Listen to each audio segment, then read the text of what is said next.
basic multiprocessor system architectures based on whether a memory location can be directly accessed by a processor or not. ഒരു memory location ഡയറക്റ്റായിട്ട് പ്രോസസ്സറിന് access ചെയ്യാൻ പറ്റുമോ ഇല്ലയോ എന്നുള്ള രീതിയിൽ multi processor സിസ്റ്റത്തിൽ ആർക്കിടെക്ചേഴ്സിനെ രണ്ടായിട്ട് ക്ലാസിഫൈ ചെയ്യാം. ഒന്ന് ടൈറ്റ്ലി കപ്പിൾഡ് സിസ്റ്റവും രണ്ട് ലൂസ്ലി കപ്പിൾഡ് സിസ്റ്റവും. മീൻസ് ഷെയർഡ് മെമ്മറിയാണ് മെമ്മറി ലൊക്കേഷൻ ഡയറക്റ്റായിട്ട് ആക്സസ് ചെയ്യാൻ പറ്റാത്തതുമായിട്ടുള്ളതുകൊണ്ട് ഇപ്പോൾ രണ്ട് രീതിയിലുള്ള classification tightly coupled and loosely coupled systems. What is tightly coupled system? Tightly coupled സിസ്റ്റത്തിൽ ഈ ഫിഗർ കാണിക്കുന്നത് പോലെ നെറ്റ്വർക്കിൽ ഒരുപാട് പ്രോസസ്സേഴ്സ് കണക്ട് ചെയ്തിട്ടുണ്ടാവും. ആ പ്രോസസ്സേഴ്സ് എല്ലാം യൂസ് ചെയ്യുന്ന ഷെയർഡ് ആയിട്ടുള്ള ഒരു മെമ്മറി ആയിരിക്കും. ഈ മെമ്മറി ആയിരിക്കും എല്ലാ പ്രോസസ്സേഴ്സും ഷെയർ ചെയ്ത് യൂസ് ചെയ്യുക. Here all processors share the same memory space and all processor can access a global main memory. Shared memory use ചെയ്യാം, അതുപോലെ ഒരു ഗ്ലോബൽ ആയിട്ടുള്ള മെമ്മറി സ്പേസും കാണും. It use the main memory for inter processor communication and synchronization. എപ്പോഴും നമ്മുടെ main memory use ചെയ്യുന്നത് ഇൻ്റർ processor കമ്മ്യൂണിക്കേഷനും സിങ്ക്രണൈസേഷനും വേണ്ടിയിട്ടാണ്. ഇൻ്റർ പ്രോസസ് കമ്മ്യൂണിക്കേഷൻ മീൻസ് പ്രോസസ്സുകൾ തമ്മിലുള്ള കമ്മ്യൂണിക്കേഷൻ. അത് ഒരു സിസ്റ്റത്തിൽ ആവാം, അല്ലെന്നുണ്ടെങ്കിൽ 2-3 സിസ്റ്റം തമ്മിലുള്ള കമ്മ്യൂണിക്കേഷനെയാണ് ഇൻ്റർ പ്രോസസ് കമ്മ്യൂണിക്കേഷൻ എന്ന് പറയുന്നത്. അതുപോലെ സിങ്ക്രണൈസേഷൻ എന്ന് പറഞ്ഞു കഴിഞ്ഞാൽ ഓർഡർ തെറ്റാതെയുള്ള ഒരു പ്രോസസ്സിൻ്റെ ടാസ്കുകളുടെ എക്സിക്യൂഷനെയാണ് സിങ്ക്രണൈസേഷൻ എന്ന് പറയുക. The shared memory is normally divided into several modules.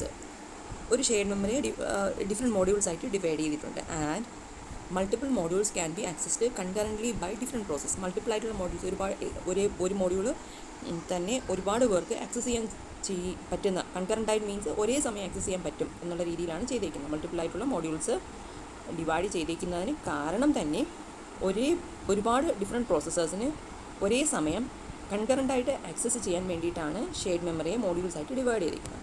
These are parallel systems. അങ്ങനെയുള്ള സിസ്റ്റത്തിനെ നമുക്ക് പാരലൽ സിസ്റ്റംസ് എന്ന് പറയാം. A memory contention occurs when 2 or more processors simultaneously try to access the same memory module. ഒരേ സമയം ഒന്നിലധികം processors same മെമ്മറിയെ access ചെയ്യാൻ ശ്രമിക്കുമ്പോൾ ഉണ്ടാകുന്ന പ്രോബ്ലമാണ് മെമ്മറി കണ്ടൻഷൻ. ഇങ്ങനെ ഒരു മെമ്മറി തന്നെ ഡിഫറെൻറ്റ് പ്രോസസ്സേഴ്സ് ഷെയർ ചെയ്ത് യൂസ് ചെയ്യുന്ന സമയത്ത് അതിൻ്റെ കണ്ടൻറ്റുകളിൽ ഡിഫറെൻറ്റ് വരും. അതുവഴി ചെയ്യുന്ന പ്രോഗ്രാം കറക്റ്റ് അല്ലാതെയും വരും. ഇതാണ് ശരിക്കും tightly coupled system. Tightly coupled system ഒന്നുകൂടെ പറയാം, ഷെയർഡ് മെമ്മറിയാണ് യൂസ് ചെയ്യുന്നത്. എല്ലാ പ്രോസസ്സേഴ്സും മെമ്മറി ലൊക്കേഷൻ ഗ്ലോബലായിട്ടുള്ളത് മോഡ്യൂളായിട്ട് ഡിവൈഡ് ചെയ്ത് വെച്ചേക്കുന്നത് കൺകറൻ്റായിട്ട് ഡിഫറെൻറ്റ് പ്രോസസ്സേഴ്സിന് യൂസ് ചെയ്യാൻ പറ്റും. നെക്സ്റ്റ് എന്ന് പറയുന്നത് loosely coupled systems. Tightly coupled സിസ്റ്റത്തിന് എക്സാമ്പിൾ പാരലൽ പ്രോസസ്സിംഗ് സിസ്റ്റം ആണെങ്കിൽ ലൂസ്ലി കപ്പിൾഡ് സിസ്റ്റത്തിന് എക്സാമ്പിളായിട്ട് പറയുന്നത് നമ്മൾ ഡിസ്ട്രിബ്യൂട്ടഡ് സിസ്റ്റംസ് ആണ്. ഇതും മൾട്ടി പ്രോസസ്സർ സിസ്റ്റംസ് തന്നെയാണ്. അപ്പോൾ ഇവിടെയും നെറ്റ്വർക്ക് ഉണ്ടായിരിക്കും. നെറ്റ്വർക്കിൽ ഡിഫറെൻറ്റ് ടൈപ്സ് ഓഫ് പ്രോസസ്സേഴ്സ് ഉണ്ടാവും. ആ പ്രോസസ്സേഴ്സിന് അതിൻ്റേതായിട്ടുള്ള മെമ്മറി, ലോക്കൽ മെമ്മറി കൂടി കാണും. നേരത്തെ പറഞ്ഞത് ഷെയർഡ് മെമ്മറി ആണെങ്കിൽ ഇതിൽ ലോക്കലായിട്ടുള്ള മെമ്മറീസ് ആയിരിക്കും എല്ലാ പ്രോസസ്സേഴ്സും യൂസ് ചെയ്യുന്നത്. In loosely coupled system, not only the main memory partition and attach the processor, but each processor has its own address space. A processor cannot directly access the main memory attached to the other processor. ഒരു processor ഉള്ള main memory വേറെ പ്രോസസ്സർക്ക് അതിന് access ചെയ്യാനുള്ള attach ചെയ്തിട്ടില്ല, അതിന് use ചെയ്യാൻ പറ്റത്തില്ല. Use ചെയ്യണമെങ്കിൽ തന്നെ വേറെ രീതിയിലുള്ള മെക്കാനിസംസ് യൂസ് ചെയ്യേണ്ടി വരും. അതിന് വേണ്ടിയിട്ടാണ് ഇൻ്റർ പ്രോസസ് കമ്മ്യൂണിക്കേഷൻ പോലുള്ള മെക്കാനിസംസ് യൂസ് ചെയ്യുന്നത്. This is a distributed memory instead of shared memory. Distributed മെമ്മറിയാണ് ശരിക്കും ഷെയർഡ് മെമ്മറിക്ക് പകരമായിട്ട് ലൂസ്ലി കപ്പിൾഡ് സിസ്റ്റത്തിൽ യൂസ് ചെയ്യുന്നത്. Application of loosely coupled multi processor are the distributed computing of systems. Distributed computing systems ആണ് ശരിക്കും loosely coupled സിസ്റ്റത്തിന് എക്സാമ്പിളായിട്ട് പറയുന്നത്. ഡിസ്ട്രിബ്യൂട്ടഡ് കമ്പ്യൂട്ടിംഗ് സിസ്റ്റമാണ് ശരിക്കും ലൂസ്ലി കപ്പിൾഡ് സിസ്റ്റത്തിന് എക്സാമ്പിൾ. അത് നമ്മൾ നേരത്തെ പഠിച്ച ഡിസ്ട്രിബ്യൂട്ടഡ് കമ്പ്യൂട്ടിംഗ് സിസ്റ്റം തന്നെയാണ്. അതിൽ ഓരോ സിസ്റ്റം ഇൻഡിപെൻഡൻ്റ് ആയിട്ടാണ് വർക്ക് ചെയ്യുന്നത്. ആ ഇൻഡിപെൻഡൻ്റ് ആയിട്ട് വർക്ക് ചെയ്യുമ്പോഴും behind the screen resource share ചെയ്യുന്നുണ്ട്. അത് ബാക്കിയുള്ളവർ അറിയുന്നില്ല. അത് മെയിൻറ്റെയിൻ ചെയ്യുന്നത് ട്രാൻസ്പെറൻസി എന്നുള്ള പ്രോപ്പർട്ടിയാണ്. അപ്പോൾ ഇനി മൂന്നാമത്തെ ഒരു ആർക്കിടെക്ചേഴ്സ് പറയുന്നത് based on locality and accessibility of main memory of the processor. പ്രോസസ്സറിൽ നിന്ന് മെയിൻ മെമ്മറിയിലോട്ടുള്ള ലൊക്കേഷനും അതുപോലെ അത് ആക്സസ് ചെയ്യാൻ പറ്റുന്നതും അനുസരിച്ചും മൾട്ടി പ്രോസസ്സർ സിസ്റ്റത്തിൽ 3 രീതിയിലുള്ള ആർക്കിടെക്ചേഴ്സ് പറയുന്നുണ്ട്. UMA, NUMA, NORMA architectures. UMA means uniform memory access, NUMA means non uniform memory access, NORMA means non remote memory access.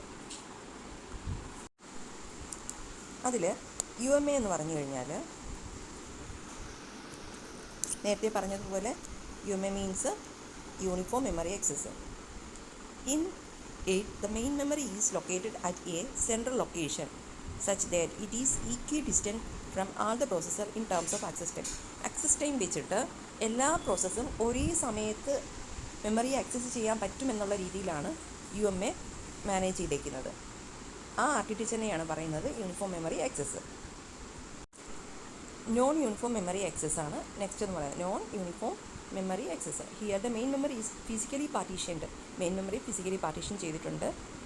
And the partitions are attached to processor. ഓരോ പാർട്ടീഷനെയും ഓരോ പ്രോസസ്സേഴ്സിൽ അറ്റാച്ചും ചെയ്തിട്ടുണ്ട്. All the processors share the same memory address space. എന്നാൽ എല്ലാ പ്രോസസ്സേഴ്സും same address space ആണ് യൂസ് ചെയ്യുന്നത്. ഈ രീതിയിലുള്ള മെമ്മറി ആർക്കിടെക്ചറിനെയാണ് പറയുന്നത് നോൺ യൂണിഫോം മെമ്മറി ആക്സസ്. ഇതിൽ മെമ്മറി പാർട്ടീഷൻ ചെയ്തിട്ടുണ്ടെങ്കിലും ഓരോ പ്രോസസ്സേഴ്സിനും ഡിഫറെൻ്റ് ആയിട്ടുള്ള പ്രോസസ്സേഴ്സിൻ്റെ മെമ്മറിയെ ആക്സസ് ചെയ്യാൻ പറ്റും. ആക്സസ് ചെയ്യാൻ പറ്റുന്നതിന് കാരണം അത് സെയിം മെമ്മറി അഡ്രസ് സ്പേസ് ആയതുകൊണ്ടാണ്. നെക്സ്റ്റ് എന്ന് പറയുന്നത് NORMA. Here main memory is physically partitioned and the partitions are attached to processors. നേരത്തെ പറഞ്ഞതുപോലെ മെയിൻ മെമ്മറി ഫിസിക്കലി പാർട്ടീഷൻ ചെയ്തിട്ടുണ്ട്. പാർട്ടീഷൻ ചെയ്തേക്കുന്നത് ഓരോ പ്രോസസ്സേഴ്സിൽ അറ്റാച്ചും ചെയ്തിട്ടുണ്ട്. A processor cannot direct access the main memory of any other processor. പക്ഷേ ഇവിടെ ഒരു പ്രോസസ്സറിന് വേറൊരു പ്രോസസ്സറിൻ്റെ മെമ്മറി ലൊക്കേഷൻ ആക്സസ് ചെയ്യാൻ പറ്റില്ല. ചെയ്യണമെന്നുണ്ടെങ്കിൽ can communicate through send messages over the inter connection network. ഇനി ചെയ്യണമെന്നുണ്ടെങ്കിൽ നെറ്റ്വർക്കിലൂടെ മെസ്സേജസ് സെൻഡ് ചെയ്ത് മാത്രമേ കമ്മ്യൂണിക്കേഷൻ ഒരു പ്രോസസ്സറിൽ നിന്ന് വേറെ പ്രോസസ്സറിലോട്ട് പോസിബിൾ ആവുള്ളൂ. അപ്പോൾ ഇത്രയും പറഞ്ഞത് നമ്മുടെ മൾട്ടി പ്രോസസ്സറിൻ്റെ ആർക്കിടെക്ചേഴ്സ് ആണ്. മൾട്ടി പ്രോസസ്സറിൻ്റെ ആർക്കിടെക്ചർ നമ്മൾ 3 കാറ്റഗറിയിട്ടാണ് പറഞ്ഞത്. Tightly coupled system, loosely coupled system and uniform memory access, non uniform memory access, non remote memory access. അപ്പോൾ ഇത്രയും കാര്യങ്ങളാണ് മൾട്ടി ആർക്കിടെക്ചേഴ്സിൽ നമ്മൾ എഴുതേണ്ടുന്നത്. Architecture means basic multi processor architectures എന്ത് ചോദിച്ചു കഴിഞ്ഞാൽ ഈ 3 കാര്യങ്ങൾ ഡിസ്ക്രൈബ് ചെയ്ത് എഴുതാം.